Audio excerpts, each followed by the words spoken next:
So let's start. Getting used to new words. Okay. So normal news यहाँ पर क्या जो बोलना चाहता है एक्चुअली, ये एक बुक पढ़ने से ही आपका वोकाबुलरी जो वर्ड पावर मेड इजी, तो ये वर्ड पावर आपकी बिल्ड नहीं हो जाएगी। तो एक्चुअल जो हानि है इस बुक का, वो इस 2 पेजेस में छिपा हुआ है और मैं आपको वो बताती हूँ। जो देखो यहाँ पर जो लिखा है वो मैं पढ़ के आपको सुना रहा हूँ। अगर आपके पास बुक नहीं है तो आपको इस बुक को क्यों खरीदना चाहिए या क्यों पढ़ना चाहिए, तो एक्चुअल में आपको ये बुक ख़त्म करने से या पढ़ने के बाद कितनी कुछ हेल्प होगी, वो तो होगी ही, ठीक है। और उसके साथ ये जो मेन एक जो पोर्शन है जहाँ पर बोला गया है कि आपको क्या करने से आपका जो कंटिन्यूस वोकाबुलरी बिल्डिंग होते रहेंगे, तो वो यहाँ पर शेयर किया है नॉर्मन लेइस ने। तो अगर ये बुक आप पढ़ी है नहीं पढ़ी है कोई बात नहीं, बट अगर ये यहाँ पर जो बोला गया है, जो प्रोसेस, जो टिप्स जो नॉर्मन लेविस बताया है यहाँ पर, तो बहुत ही हेल्पफुल है, ठीक है। तो ये एक प्रोसेस है, टिप्स है, तो इस बुक से ये संबंधित नहीं है। तो अगर आप पढ़े हैं तो बहुत ही अच्छा है, अगर नहीं पढ़े हैं तब भी आप इस टिप को फॉलो कर सकते हैं और आपका वोकाबुलरी जो हो दिन दिन प्रतिदिन इंक्रीज होते जाएंगे। So let's start. Reference has been made in previous chapters to the intimate relationship between reading and vocabulary building. Good books and the better magazines will not only acquaint you with a host of new ideas and therefore new words, since every word is the verbalization of an idea. तो Norman Levi's का कहना है कि एक word सिर्फ एक word नहीं है, ये क्या है, एक वर्बलाइजेशन ऑफ एन आइडिया है। मतलब एक वर्ड के पीछे हमेशा ना हमेशा हमेशा एक आइडिया छिपा हुआ होता है। तो आपके पास जितने वर्ड होंगे इसका मतलब ये हुआ आपके पास उतने ही आइडियाज होंगे, but also will help you gain a more complete and richer understanding of the hundreds of words you are learning through your work in this book। तो अगर आप ज़्यादा से ज़्यादा बुक पढ़ोगे तो आपके पास ज़्यादा से ज़्यादा वर्ड आएंगे, और इसका मतलब आप दिन प्रतिदिन ज़्यादा से ज़्यादा आइडिया से फैमिलियर होते जाएंगे। तो आपको दो तरीके की जो है बेनिफिट होंगे। तो इसके आपको इसलिए वर्ड पावर बिल्ड करने के लिए आपको नॉर्मल न्यूज़ ने बोला है कि आप जितना हो सके मतलब अनलिमिटेड नहीं, यहीं पे वो बताया है कि आपको बुक्स पढ़नी है, मैगजीन्स पढ़नी है। अब ये बोल रहा है कि आपको कितनी बुक्स एटलीस्ट पढ़ना ही चाहिए, ठीक है, वो जितना पढ़ सके वो तो उतना ही अच्छा है। तो यहाँ पर ये वही बात बोल रहा है, if you have been doing a sufficient amount of stimulating reading and that means at minimum several magazines a week, stimulating reading, this keyword is very important, stimulating reading, okay, and that means minimum several magazines a week। तो आपको several magazines पढ़नी है and at least 3 books of non fiction a month। तो आप simply इसको target रखिए कि हाँ मैं मैगजीन 2-3 पढ़ लूँगा, बुक भी 2-3 पढ़ लूँगा। Definitely I am damn sure in the beginning this is not possible because I am trying but even I am not successful to read 2-3 books. Yeah, that is different thing if the book is only 10 pages, magazine is only of 10 pages. That is a quite different thing, right? But there are so many magazines, so many types of books. So take the target and go with your own pace. That is not a problem, but at least you should start reading magazines and books, okay. So that is the meaning of stimulating reading. And now here he will say that how to utilize this after reading this book or magazine. So you have been meeting constantly over and over again the new words you have been learning in these pages। तो यहाँ पर आप बोल रहे हैं कि उसके पहले ये जो वर्ड्स आपको मिलेगा, ठीक है, वो फैमिलियर ही मिलेंगे। मतलब आप पढ़ते जा रहे हो तो कितने वर्ड होंगे, मतलब अगर 100 वर्ड एक मंथ, मतलब आज स्टार्ट किया आपने बुक मैगजीन रीडिंग पढ़ना, एक मंथ तक कंटिन्यू किया, तो दूसरे मंथ से ज़्यादातर वर्ड जो आपको मिलेंगे उसमें से बहुत सारे वर्ड हो सके 50 से 60 वर्ड एटलीस्ट आपको फैमिलियर ही मिले, ठीक है। तो उसे इसी वो बोल रहा है कि ये बुक जिसने पढ़ा है या पढ़ेंगे, जिसे ख़त्म करेंगे ये पूरा बुक को पूरा मन से शिद्दत से पढ़ेंगे, तो वो जब वो मैगजीन्स या बुक्स को पढ़ेंगे तब आप देखेंगे कि ज़्यादातर जो वर्ड्स है ना वहाँ पर, तो वो फैमिलियर वर्ड्स है, मतलब लगेगा कि भाई ये मैंने तो कहीं भी पढ़ा था, है ना, नॉर्मल नॉर्मल लेवल्स में इसे मैं कभी देखा था, कुछ इस टाइप का फील आएंगे। And the new words you have been learning in this pages, every such encounter is like seeing an old friend in a new place. तो ये बोल रहा है कि this kind of things is saying a old friend in a new place, तो होता है ऐसा, ठीक है। तो you know how much better you understand your friends when you have a chance to see them react to new situations. Similarly, you will gain a much deep understanding of the friends you have been making among words as you see them in different contexts and different places। तो यहाँ पे बोल रहे हैं कि आप जो वो वर्ड को देखेंगे, हो सके कि उसका कॉन्टेक्स्ट डिफरेंट हो, ठीक है, उसका जो स्ट्रक्चर, जो बैठने की जगह है वो डिफरेंट हो, तो आप उस एक ही वर्ड को हमेशा डिफरेंट डिफरेंट सिचुएशन में देखने के बाद आपके अंदर क्या होगा कि आपका एक बहुत ही बढ़िया सा अंडरस्टैंडिंग बिल्ड होगा, एक डीपर अंडरस्टैंडिंग बिल्ड होगा।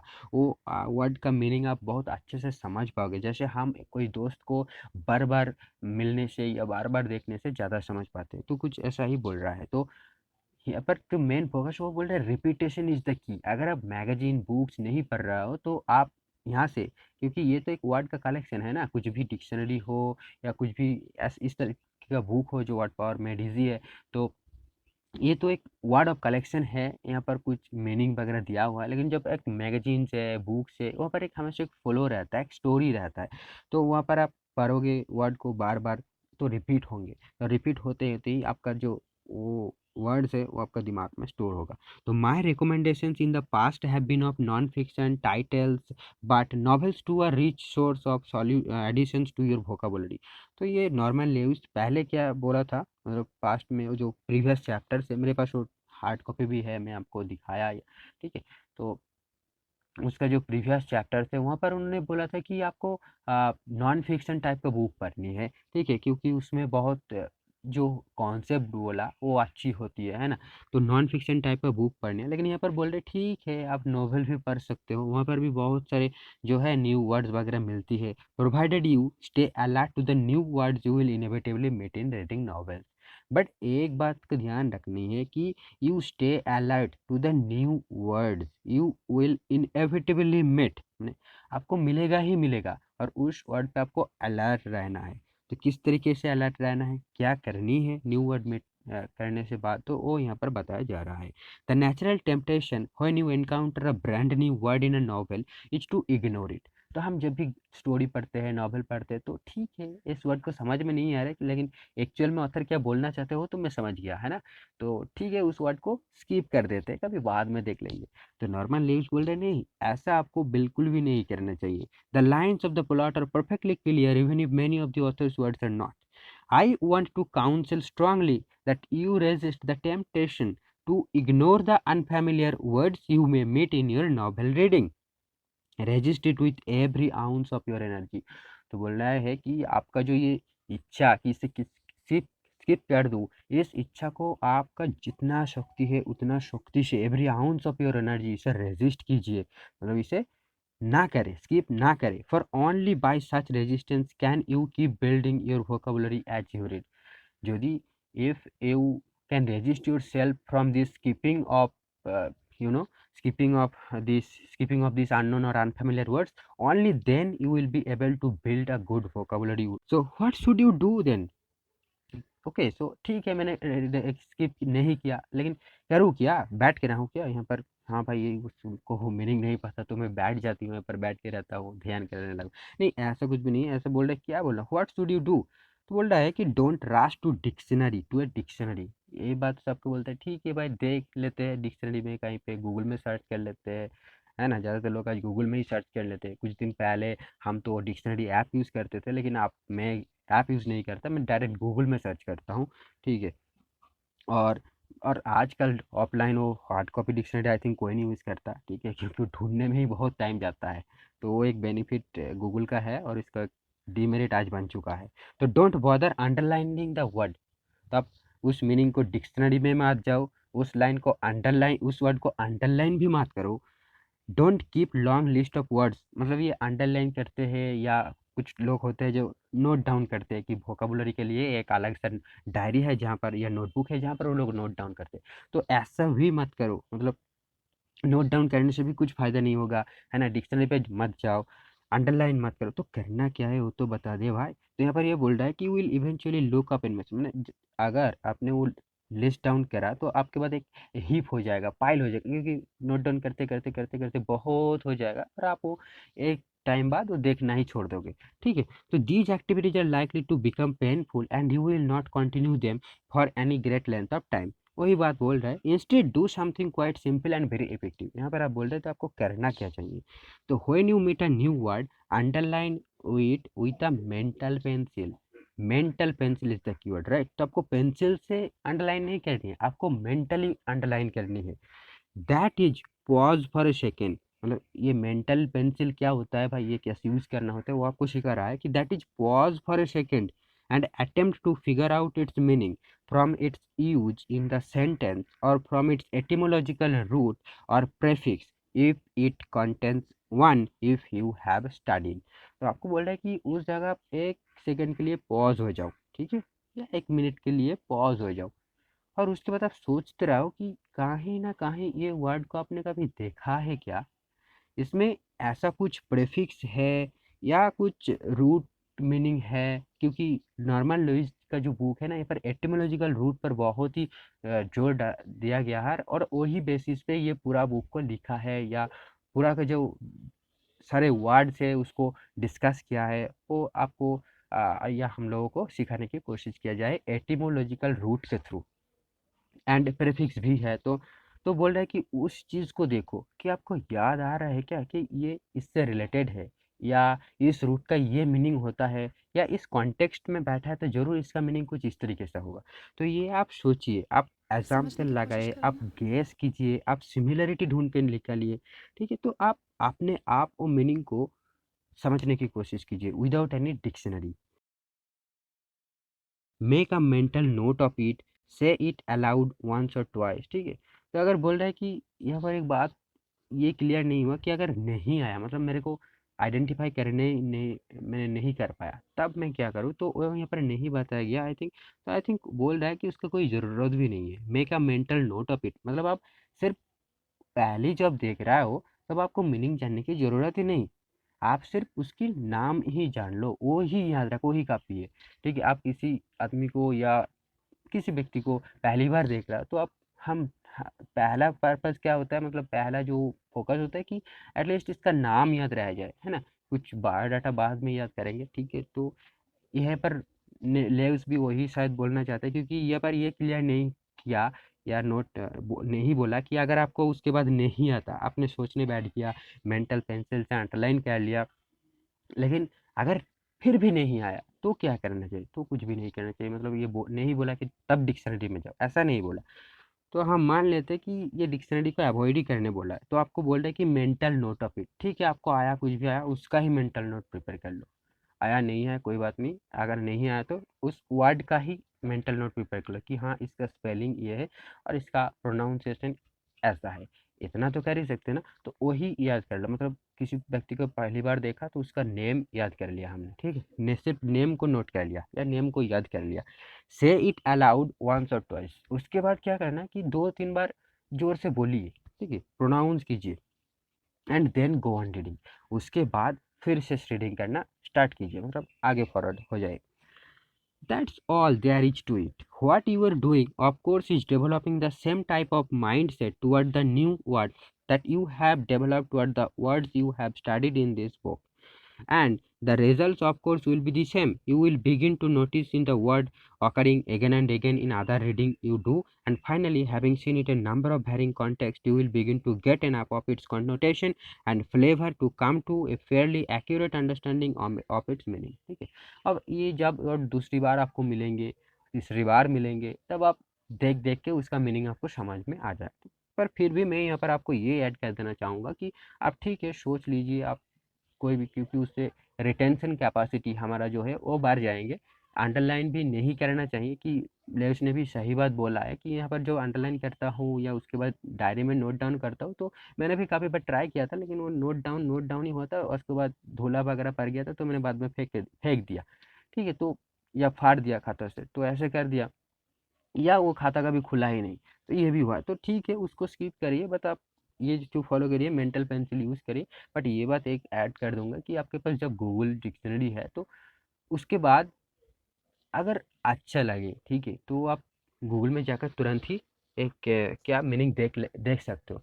या आज मैक टैब बोल के भी एक ऐप आया है जो कि आपको अलाउ करते हैं, वहाँ पर सिलेक्ट करोगे तो वहाँ पर खुल जाएगा, लेकिन वो थोड़ा लोडिंग से भी मतलब होती है, ठीक है। तो पता नहीं, आप ट्राई करके देख सकते हो, जो अच्छा लगे वो आप करना, ठीक है। बट नॉर्मल लेज ने कुछ इस तरीके से बताया है, तो आपको क्या होगा कि बार बार वो वर्ड को देखने से आपका जो वो मीनिंग होगा वो क्लियर हो जाएगा, ऐसा लेविस की कहना है। In this way you will be developing alertness not only to the words you have studied in this book but to all expressive and meaningful words, and your vocabulary will keep growing, but of course that will happen only if you keep reading।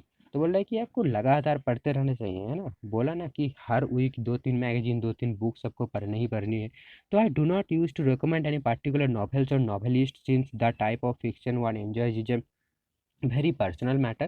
तो इन्होंने कुछ book का specific नाम नहीं बताया, एक या कुछ लेखक का भी नहीं बताया, ठीक है। You doubtless know the kind of story you like, मतलब आपको जो पसंद है वो आप पढ़िए, कोई दिक्कत नहीं। Mystery, science fiction, spy, adventure, historical, political, romantic, western, biographical, one और ऑल ऑफ द अबव, और you may be interested by novels of ideas of sexual prowess. तो ये आप अवॉइड कीजिए, सेक्सुअल प्रॉयस वाला जो पोर्शन है, अगर आप स्टूडेंट हो, ठीक है, तो ये आप अवॉइड कीजिए, मत पढ़िए ऐसा कुछ, ठीक है। Of fantasy, of life in different segments of society from your own. No matter, find the kind of novel or novelist you enjoy by browsing in the public library or among of and thousands of titles in bookstores that you have read। तो मतलब आपको जो पसंद है वो आप पढ़िए, and then read and keep on the alert for new words। आपको वही बात बोला जा रहा है बार बार कि आप न्यू वर्ड जब भी देखें, वो मेंटल पेंसिल से अंडरलाइन करें, उसके बारे में सोचिए, उसको ज़ोर-ज़ोर से बोलिए, ठीक है? उसका एटिमोलॉजी को देखकर उसका मीनिंग समझने की कोशिश कीजिए, उसका कॉन्टेक्स्ट को देखकर समझने की कोशिश कीजिए, और उसके अगर कुछ प्रीफिक्स वगैरह होता है तो उसे देखकर समझने की कोशिश कीजिए, ऐसा ही बोला जा रहा है। तो you will find them and keep on the alert for new words। you will find them by the hundreds and thousands। okay, मतलब एक ही वर्ड आपको बार बार मिलते जाएंगे अगर आप पढ़ते रहेंगे तो।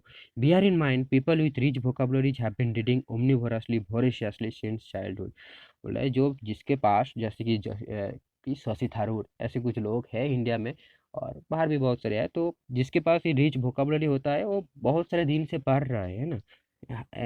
नॉर्मल है इसके कहने हो कि वो लोग बच्चे बचपन से ही पढ़ता है, including the ingredients listed in small print on bread rappers and serial boxes. हाँ, ये तो सही कि हम जब बच्चे होते हैं, जब नया नया स्कूल में जाते हैं, तो कुछ भी हमें मिलता है तो वो हम पढ़ने लग जाते हैं, वो अलग बात है, ठीक है। तो, तो यही बोल रहा है कि इतना ही यहाँ पे शेष होती है, ये एंड ऑफ सेशन है, और यही मतलब ऐसा ही बोला गया। तो ये यहाँ पर जो लगा मेरे को बहुत ही हेल्पफुल, जो ये है, ये टिप्स या ट्रिक्स जो भी बोले, या प्रोसेस जो है वोकेबुलरी बिल्डिंग का, मेरे को एटलीस्ट अच्छा लगा, और मैं इसे फॉलो भी करता हूँ, तो इसलिए सोचा कि आपके साथ शेयर कर दूँ, ठीक है। और इसका हार्ड कॉपी भी है मेरे पास, उसके ऊपर वीडियो भी बना चुका हूँ मैं, आप जाके चेक कर सकते हो, ठीक है। मैंने बहुत सारे क्वेश्चन के आंसर दिए कि इस बुक को कैसे पढ़नी है, क्यों पढ़नी है ना, इस बुक के अंदर क्या क्या है। और ये बात, आप एक बात आपको ज़रूर रिकमेंड करूँगा कि आप अगर आप चाहते हैं कि इस बुक को ना सही तरीके से पढ़े, तो ज़रूर इसका ऑफलाइन कॉपी खरीद लीजिए। इसका आप देख सकते हो, ये मैंने ऐप से आपको दिखाया बुक, क्योंकि मेरे को छवि जो पिक्चर नहीं उठाना पड़ा मेरे को, तो इसलिए मैंने ऐप का सहारा लिया। ऐसा पीडीएफ भी है, और मैंने इस ऐप को इस तरीके से यूज़ करता हूँ कि रिवीजन के लिए भी यूज़ करता हूँ। मैं कहीं पे जाता हूँ, ठीक है, तो कुछ फ्री टाइम मिलता है या कुछ भी होता है तो मैं पढ़ता हूँ, तो इसलिए ये ऐप आप भी डाउनलोड कर सकते हो। इसके ऊपर भी मैंने वीडियो बना चुका हूँ, और यही बात है, ठीक है। पीडीएफ तो आपको मिल जाएंगे आराम से, लेकिन पीडीएफ से अच्छा है ये ऐप, अच्छा है। और अगर आप इस बुक को अच्छे से पढ़ना चाहते हो, याद रखना चाहते हो, आपको वोकाबुलरी बिल्ड करना चाहते हो, तो नॉर्मल न्यूज़ जरूर पढ़िए। आप कॉम्पिटेटिव एग्जाम की तैयारी कर रहे हो तब भी आपको ये बुक जरूर पढ़नी चाहिए, और आपको ये हार्ड कॉपी से पढ़नी चाहिए, ठीक है। बिल्कुल इसे हार्ड कॉपी से पढ़नी चाहिए, क्योंकि एक बार पढ़ने से काम नहीं चलेगा।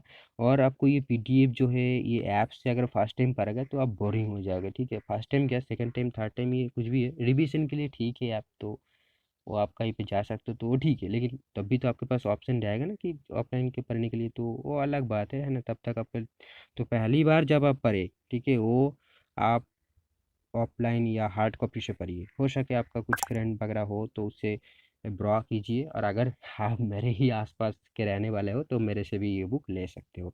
Thank you friends. और इसी के साथ मैं ये भी ऐड कर दूं कि अब जब भी आप ऑनलाइन शॉपिंग करें तो आप इस साइट पे आके इस थ्री जो लाइन्स है यहाँ पर क्लिक करें। उसके बाद आपको दिखेगी लूट डील सेक्शन, तो ये लूट डील्स पर आप जाएंगे तो आपको बहुत सारे जो फ्लिपकार्ट का डील्स है, अमेजोन का डील्स है, ठीक है, और उसका जो एफिलिएट कोड्स वगैरह है तो यहाँ पर आपको मिल जाएंगे। और यहाँ से आप शॉपिंग करोगे तो मेरे को थोड़ी बहुत कमीशन मिल जाएंगे। और इसके लिए आपको कुछ भी एक्स्ट्रा पे नहीं करना पड़ता है, ये सारी एफिलिएट्स लिंक है। तो ये जो भी अर्निंग यहाँ से होती है वो हमारी लॉजिस्टिक को बिल्ड करने में जाती है, तो थोड़ी मदद हो जाती है। Thank you.